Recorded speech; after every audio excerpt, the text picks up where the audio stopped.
வணக்கம் மக்களே, வணக்கம். கடந்த கடைசி 6 நாளாக நம்மளோட இந்தியன் மார்க்கெட்டை பார்க்குறேன். அப்படியே இங்கே காட்டுறேன் பாருங்கள். இந்தியன் மார்க்கெட்டில் கடைசி 6 நாளாக தெர் இஸ் அ மொமெண்டம்.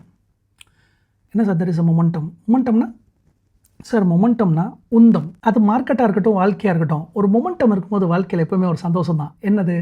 குழந்தை பிறந்து தவழ்ந்து அது முதல்ல ஒரு ஸ்டெப் எடுத்து நடக்கும் பாருங்கள். அந்த தாய்க்கு தந்தை இருக்குது. அந்த மொமெண்டம், அந்த உந்துதல் நடக்குது பாருங்கள். நடந்தோன்னே பெற்றோர்களுக்கு சந்தோஷம். அதே மாதிரி ஒரு வாலிபன் காரில் ஓட்டிக்கிட்டு இருக்கும்போது, பைக் ஓட்டும்போது வேகமாக ஃபாஸ்ட்டாக நடக்கும்போது அந்த மொமெண்டம் இருக்குல்ல, உந்தம், அது அவங்களுக்கு ஒரு மிகப்பெரிய மகிழ்ச்சியை தருது. அப்போ அதே மாதிரியே நம்மளோட பங்குகள் மொமெண்டம் கொடுத்தா நமக்கு மகிழ்ச்சி தராதா? கண்டிப்பாக மகிழ்ச்சி தரும். அப்போ இந்த மொமெண்டம் ஸ்டாக்ஸை கண்டுபிடிப்பது எப்படி, அதை பற்றி தான் இந்த காணொலி. இந்த மொமெண்டம், இந்த உந்தம் இருக்குல்ல, இதுக்கு பின்னாடி ஏதாவது சயின்ஸ் அறிவியல் இருக்கான்னு கேட்டிங்கன்னா ஆமாங்க, ஃபிசிக்ஸ் இருக்குது.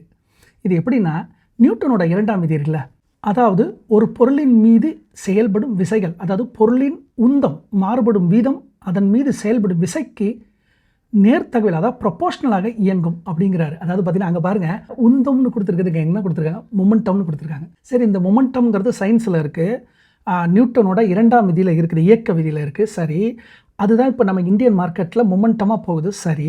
சரி அப்படின்னா நம்மளோட இண்டெக்ஸில் அந்த மாதிரி ஏதாவது இண்டைசஸ் இருக்கான்னு கேட்டிங்கன்னா இருக்குது. அப்படியே இங்கே காட்டுறேன்.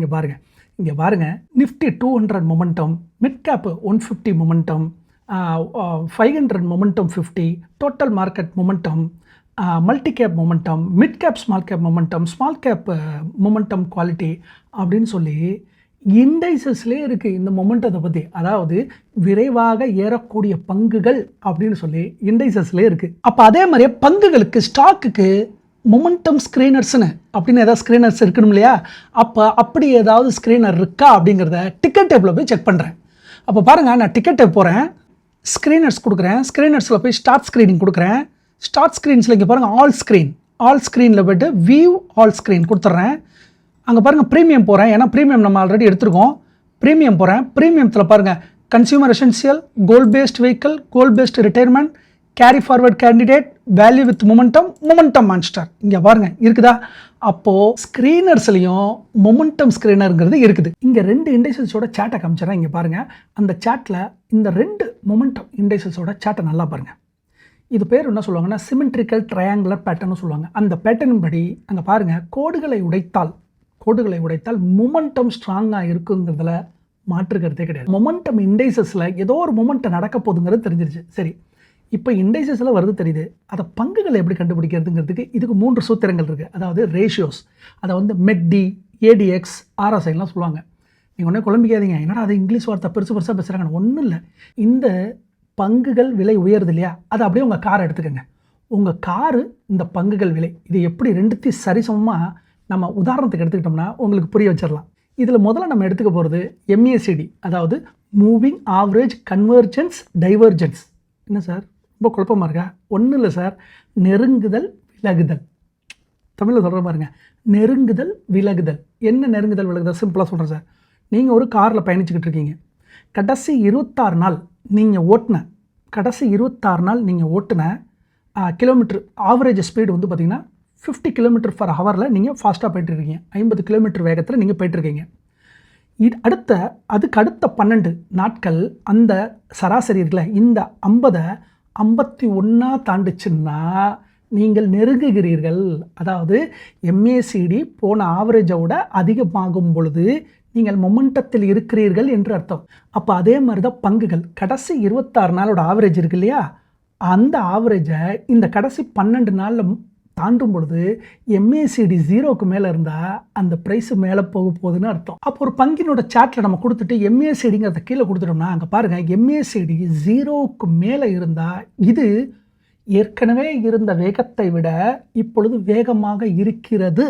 இதுதான் மொமெண்டம் ஸ்டாக்கோட முதல் சீக்ரெட்டே. இதை மெக்டின்னு சொல்லுவாங்க, MACDன்னு சொல்லுவாங்க. சரி, நம்ம என்ன சொல்கிறோம் தமிழில்? நெருங்குதல் விலகுதல். கார் என்னவோ ஃபாஸ்ட்டாக நீங்கள் போகிறீங்க, ரைட்டு, ஆக்சிலேட்டர் அழுத்திட்டீங்க, ஏற்கனவே இருந்த ஆவரேஜ் ப்ரைஸை விட இப்போ ஆவரேஜ் ஸ்பீடை விட அதிகமாக ஆக்கிட்டீங்க, ரைட்டு. டெம்பரேச்சர் அதிகமாகிடுச்சுன்னா, டெம்பரேச்சரு 70-90 கிட்ட போயிடுச்சுனாக்க என்ஜின் ஆஃப் ஆகிடுமே.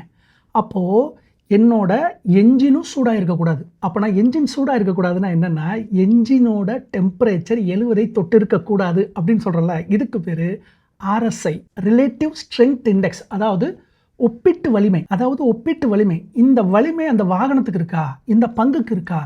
இவ்வளோ வேகமாக போகுது, டெம்பரேச்சர் ஆகி இது ஸ்டாப் ஆகிடுமா? அதாவது RSI என்னென்னா, அதிகமாக விலை ஏறி ஓவர் பாட்டுக்கு போயிடுச்சா அல்லது ஓவர் சோல்டில் இருக்கா அப்படிங்கிறத தெரிஞ்சுக்கிறதுக்கு தான் இந்த RSI.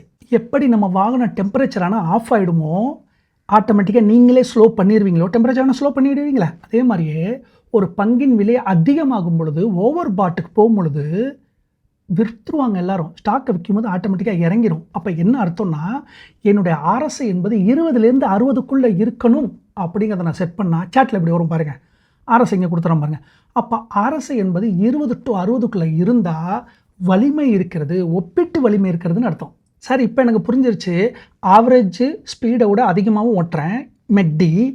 அடுத்து வாகனத்தில் எனக்கு வலிமை இருக்குது, அதாவது டெம்பரேச்சர் இல்லாமல் இருக்குது, ரைட்டு, RSI. அடுத்ததாக பார்க்க போகிறது ADX, அதாவது திசை சுட்டன். என்ன சார் திசை? என்ன சார், ஏன் சார் திசையை பார்க்கணும் சார்?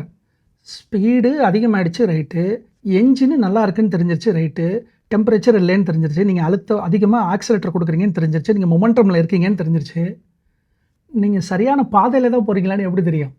பார்க்கிங் ஏரியாலே ரவுண்ட் அடிச்சுக்கிட்டு இருக்கீங்களா அல்லது யூடர்ன் போட்டு ஒரே இடத்துல சுற்றிக்கிட்டு இருக்கீங்களா? நான் எப்படின்னா, மார்க்கெட்டு ஒரே ரேஞ்ச் பவுண்ட்லேயே இருக்கும், மார்க்கெட்டு எங்கேயுமே போகாமல் இருக்கும். அது நமக்கு தேவையில்லை. மார்க்கெட்டு மேலே ஏறணும். அப்போனா என்னோடது ஹைவேல போகணும். நம்ம மார்க்கெட்டு ஒரே இடத்துல சுற்றிக்கிட்டே இருக்கா, இல்லை ஒரே சோப்பியாக இருக்கா, இல்லது ஒரு 6 மாதம் அதே விலையில் இருக்கானா? இருக்கக்கூடாது. எனக்கு அந்த ஸ்டாக் இருக்கக்கூடாது. அப்போ என்ன அர்த்தம்னா, நான் ADXயில் என்ன செட் பண்ணுறேன்னா, 40 to 100 இருந்தால் மட்டும்தான் நான் நல்ல திசையில் போகிறேன், என்னோடய வாகனம் நல்ல திசையில் போகுது. 40க்கு கீழே இருந்துச்சுன்னா நான் என்ன பண்ணுறேன், தெருவுக்குள்ளேயே சுற்றிக்கிட்டு இருக்கேன், பெட்ரோல் பங்குக்குள்ளேயே சுற்றிக்கிட்டு இருக்கேன், மார்க்கெட் எங்கேயுமே போல். எல்லாம் இருக்குது, ஆக்சிலேட்டர் அழுத்திட்டேன், என்ஜின் நல்லா இருக்குது, ஆனால் திசை சரியில்லை. என்ன ஆகும்? ஒரே இடத்துல சுற்றிக்கிட்டு இருக்கோம். அப்போ என்ன அர்த்தம்? ADX அதே மாதிரி சேட்டில் எனக்கு ADX எனக்கு 60 to 100 இருந்துச்சு அப்படின்னா, 60க்கு மேலே போயிட்டாலே அவன் ஹைவேக்குள்ளே நுழைஞ்சிட்டான் அப்படிங்கிறது அர்த்தம். சரி, இப்போ நம்ம இந்த மொமெண்டம்லாம் சொன்னோம்ல ஸ்டாக்கில், நாட்டில் மொமெண்டம் இருக்கா அப்படின்னு கேட்டிங்கனாக்கா, இப்போ FIஐ விற்றுட்டு போகிறான், இருந்தாலும் ஜிடிபி படி கணக்கின்படி இப்போ இருக்கிறத படி ரிப்போர்ட்டின் படி பார்த்தோம்னா, இந்த ஜூன் 2020 படி பார்த்தோம்னா இந்தியா 6.5% ஜிடிபியில் இருக்குது, அதாவது வளர்ச்சி இருக்குது. சைனா 4% இருக்குது. அடுத்து US 3.3 தான் இருக்குது. சார், இது மாதம் வரக்கூடிய ரிப்போர்ட், மாதம் மாறிக்கிட்டே இருக்கும். சரியா? இதில் பாருங்கள், 6.5 நம்ம க்ரோத்தில் இருக்கும், ரைட்டு. இப்போ இந்தியன் எக்கனாமி க்ரோத்தில் இருக்கா? கரெக்டு. சரி, இந்தியன் நம்ம மார்க்கெட்டு சீப்பாக இருக்கா? ஆமாம் சார். கரண்ட் PE, நம்மளோட நிஃப்டியோட கரண்ட் PE, இந்தியன் மார்க்கெட்டோட கரண்ட் PE 20 தான் இருக்குது, 20.78 தான் இருக்கா. அப்போ என்ன அர்த்தம்? சீப்பாக இருக்காமா? சீப்பாக இருக்கும். எக்கனாமி க்ரோவாக இருக்கா? க்ரோவாக இருக்குது. இப்போ 6 நாள் மொமெண்டம் ஆகிடுச்சா? மொமெண்டம் ஆகிடுச்சு. சிமெண்ட்ரிக்கு விழுந்துருச்சா? மொமெண்டம் இண்டெக்ஸில் விழுந்துருச்சு. இப்போ நம்ம சொன்ன MACD, ADX, RSI இந்த மூணுத்தையும் சார்ட்டில் போட்டு ஒரு பங்குகளை பார்த்தோம்னா பங்குகளை பிடிச்சிடலாம். இந்த MACD, ADX, RSI என்ன தான் புரிய வச்சாலும் இப்போ மக்கள் என்ன சொல்லுவாங்க, புதுசாக பார்க்குறாங்கன்னா, சார் இதெல்லாம் பார்க்க எனக்கு நேரம் கிடையாது சார், எனக்குலாம் டைம் இல்லை சார், எனக்கு ஆஃபீஸில் நேரம் இருக்குது, இதெல்லாம் ஒரு பங்காக பார்த்துட்டு தான். ஏன்னா இந்தியாவில் 7800 பங்குகள் இருக்குது, 7800க்கு மேலே பங்குகள் இருக்குது.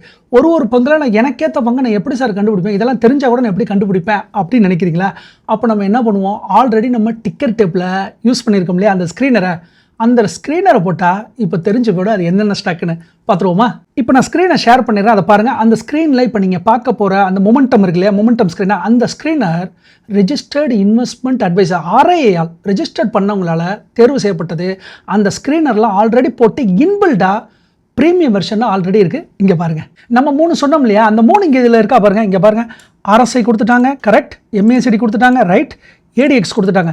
கொடுத்தா எனக்கு மொத்தம் 57 நிறுவனங்கள் வருது. இந்த 57 நிறுவனங்கள் தான் MACDக்கு மேலேயும் போது ஸ்ட்ரெங்தனாகவும் இருக்குது, RSI ஸ்ட்ரெங்தனாகவும் இருக்குது, சரியான திசையிலையும் போகக்கூட பங்குகள்லாம் 57 பங்குகள் இருக்குது.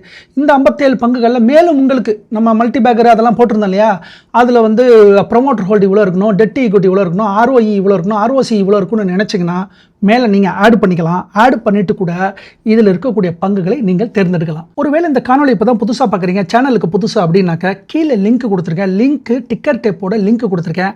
அந்த லிங்க்கை நீங்கள் இப்படி ப்ரெஸ் பண்ணும்போது பேஜ் ஓப்பன் ஆகும். அதில் உங்களோட நம்பர்ஸை கேட்பாங்க, டெலிஃபோன் நம்பரை. அந்த டெலிஃபோன் நம்பரை கொடுத்துட்டு ஓடிபியை கொடுங்க. இங்கே பாருங்கள், ஒரு வருஷத்துக்கான ப்ரோ வெர்ஷன் பார்த்தீங்கன்னா கிட்டத்தட்ட 3000 ரூபா காட்டுது. ஆனால் கீழே இருக்க லிங்க்கை வச்சு நீங்கள் யூஸ் பண்ணும்போது 45% உங்களுக்கு டிஸ்கவுண்ட் தள்ளுபடியில் கிடைக்குது. அப்போ நீங்கள் முழுசாக பே பண்ண வேண்டியது எவ்வளோன்னு பார்த்தீங்கன்னாக்கா 1649 ரூபா கிடைக்குது. கிட்டத்தட்ட 1400 ரூபா நீங்கள் சேவ் பண்ணுறீங்க ஒருவேளை கீழே இருக்க லிங்கை வச்சு யூஸ் பண்ணும்போது. அப்போ இந்த ப்ரோ வெர்ஷன் ஒன்லி ஸ்க்ரீனருக்கானதா அப்படின்னு கேட்டிங்கன்னா ஸ்க்ரீனருக்கு மட்டுமே கிடையாதுங்க. இது வந்து குளோபல் இன்வெஸ்ட்டில் பார்த்தீங்கன்னாக்கா 0.20% இருக்கும். ஆனால் ப்ரோவில் பார்த்தீங்கன்னா 0.15% புரோக்கரேஜராக இருக்கும். அது மட்டும் இல்லாமல் உங்களோட போர்ட்ஃபோலியோவில் உங்களோட டைவர்சிஃபிகேஷன் எவ்வளோ, உங்களோட பெஞ்ச் மார்க் எவ்வளோ, எந்த இண்டைசஸோட பெஞ்ச் மார்க் எவ்வளோ, உங்களோட பி எவ்வளோ, உங்கள் போர்ட்ஃபோலியோவில் எந்த ஸ்டாக்கு அதிக வேல்யூ ஆகி விற்க வேண்டிய தருவாயில் இருக்குது, எந்த ஸ்டாக்கில் குவார்டர் ரிசல்ட் நல்லா வரல, அந்த கம்பெனியில் நடந்த நிகழ்வுகள் என்னென்னு வேறு எந்த வெப்சைட்லையும் பார்க்க வேண்டிய தேவையில்லை. இதிலே எல்லா நோட்டிஃபிகேஷன் வந்துடும். அதுக்கப்புறம் உங்களோட மியூச்சுவல் ஃபண்ட்ஸு, ETF, உங்களோட கமாடிட்டிஸு எல்லாமே. அது மட்டும் இல்லைங்க, ஃபேமிலியில் இருக்கிற எத்தனை நீங்கள் டிமேட் அக்கௌண்ட்டான ஓப்பன் பண்ணி வச்சுக்கோங்க. அதாவது ஜெரோதாவில் இருக்கலாம், ஏஞ்சல் ஒன்றா இருக்கலாம், குரோவாக இருக்கலாம், மோத்திலால் ஓஸாக இருக்கலாம், எதுவாக இருந்தாலும் நீங்கள் கனெக்ட் பண்ணிட்டீங்கன்னா ஒரே குடைக்கு கீழே உங்களோட ஃபேமிலியோட குடும்பத்தில் உள்ள அத்தனை டிமேட் அக்கௌண்ட்டையும் நீங்கள் ஒரே ஆளே மானிட்டர் பண்ண முடியும். எவ்வளோ ஒரு பெர்சன்டேஜ் இருக்குது. அது மட்டும் இல்லைங்க, ஃபோர்காஸ்ட் அடுத்த வருஷம் இந்த போர்ட்ஃபோலியோ எவ்வளோ பெர்சன்டேஜ் போகும் அப்படிங்கிறதெல்லாம் ஆர்டிஃபிஷியல் இன்டெலிஜென்ஸ் மூலிமா ரிப்போர்ட் கொடுத்துருவாங்க. அடுத்த ஸ்க்ரீனர் பார்த்தீங்கன்னா ரொம்ப எஃபெக்டிவ். ரேங்க் வரியாக கொடுத்துருவாங்க. அதாவது கம்பெனி வேல்யூவேஷனில் இருக்கா, அதுக்கு எவ்வளோ மதிப்பெண் கொடுக்கலாம், ரேங்கிங் கொடுக்கலாம், அது எல்லாமே வந்துடும். அது மட்டும் இல்லை, அதோட கீழே பார்த்தீங்கன்னாக்க கிராஃபிக்ஸ் பார்த்தீங்கன்னாக்க ப்ரொமோட்டர் ஹோல்டு எவ்வளோ இருக்குது, இயர் ஆன் இயர் எவ்வளோ இருக்குது, குவார்டர் எவ்வளோ இருக்குது, FII எவ்வளோ வச்சுருக்காங்க, DII எவ்வளோ வச்சுருக்காங்க அப்படிங்கிற கிராஃபில் தான் இங்கே தெளிவாக இருக்கும். ரொம்ப கிளியராக டிரான்ஸ்பரண்ட்டாக இருக்கும். சரி, இப்போ இந்த 57 ஸ்டாக் இப்போ காமிச்சாங்களே, சரி இந்த 57 ஸ்டாக்கில் நான் எடுக்கிறேன் சார், ஒரு ஸ்டாக்கை மட்டும் எடுக்கலாமா, 2 ஸ்டாக் எடுக்கலாமா சார்? கிடையவே கிடையாது. நல்ல கனெக்ஷன் உங்களுக்கு இருந்துச்சுன்னா நீங்கள் போங்க. ஆனால் என்னை பொறுத்தவரை நான் என்ன சொல்லுவேன்னாக்கா டைவர்சிஃபைடாக போகிறது நல்லது. ஏன்னா இன்றைக்கி பாருங்கள், டேரிஃப் வந்து இப்போ ஃபார்மாக்கு அதிகம் பாருங்கள், நாளைக்கு ஆட்டோவுக்கு அதிகம் பாருங்க. அப்போது வார் சுச்சுவேஷன் வரலாம், பேண்டமிக் வரலாம், இல்லை நம்ம ஊரில் வந்து ஏதாவது ஒரு மாற்றங்கள், பாலிசி கொள்கைகள் மாறலாம். அப்போ இதெல்லாம் மாறும் பொழுது அந்த குறிப்பிட்ட பங்கானது பாதிப்படையும். அப்போது நம்ம என்ன தான் ஸ்க்ரீனிங் போட்டாலும், MACD பார்த்தாலும், ADX பார்த்தாலும், RSI பார்த்தாலும், ஸ்க்ரீனர்லாம் பார்த்தாலும் டைவர்சிஃபைடு போர்ட்ஃபோலியோவாக இருந்தால் மட்டும்தான் நம்ம போர்ட்ஃபோலியோ தப்பிக்கும். அதனால் நான் எல்லா ஸ்க்ரீனரையும் போட்டேன் நல்லா இருக்கும் அப்படின்னு சொல்லி ஒரு ஸ்டாக்கில் இறங்குறது நல்லது இல்லவே இல்லை. அப்போ மக்களே, இன்றைக்கி மொமெண்டம் ஸ்டாக் எப்படி இருக்குது, இந்தியா ஏன் மொமெண்டமில் இருக்குது, இண்டைசஸில் என்னென்ன மொமெண்டம் இருக்குது, ஸ்க்ரீனரில் மொமெண்டம் எங்கே இருக்குது, அதை எப்படி அனலைஸ் பண்ணுறது, டைவர்சிஃபைடாக எப்படி பண்ணுறது, ஸ்க்ரீனரை சரியான வழியில் யூஸ் பண்ணுறது எப்படி, முக்கியமாக MACDனா என்ன, ADXனா என்ன, RSIனா என்னன்னு தமிழில் மிக எளிமையாக உதாரணத்தோட விளக்கத்தோடு உங்களுக்கு புரிய வச்சுட்டேன்னு நினைக்கிறேன். நம்ம லைஃப்லேயும் மொமெண்டம் வரணும் இல்லைங்க. ஆக்சுவலாக இது வந்து டெக்னிக்கல் அனலைசஸ். நம்ம வந்து டெக்னிக்கல் அனலைசஸ், ஃபண்டமெண்டல் அனலைசஸ். நம்ம பார்த்ததெல்லாம் என்னென்னா அடிப்படை பகுப்பாய்வு. இது வந்து டெக்னிக்கல் அனலைசஸ் பார்த்தீங்கன்னாக்கா பெரிய பெரிய எக்ஸ்பர்ட்லாம் இருக்கிறாங்க டெக்னிக்கல் அனலைசஸில். இப்போ நான் என்ன சொன்னேன்னாக்கா தமிழில் இந்த 3 ரேஷியோஸை புரிய வச்சுட்டேன். இன்னும் வருங்காலங்களில் வந்து எல்லா ரேஷியோஸையும் ஒன்று ஒன்றா நான் புரிய வைக்கிறேன். நன்றி மக்களே, நன்றி.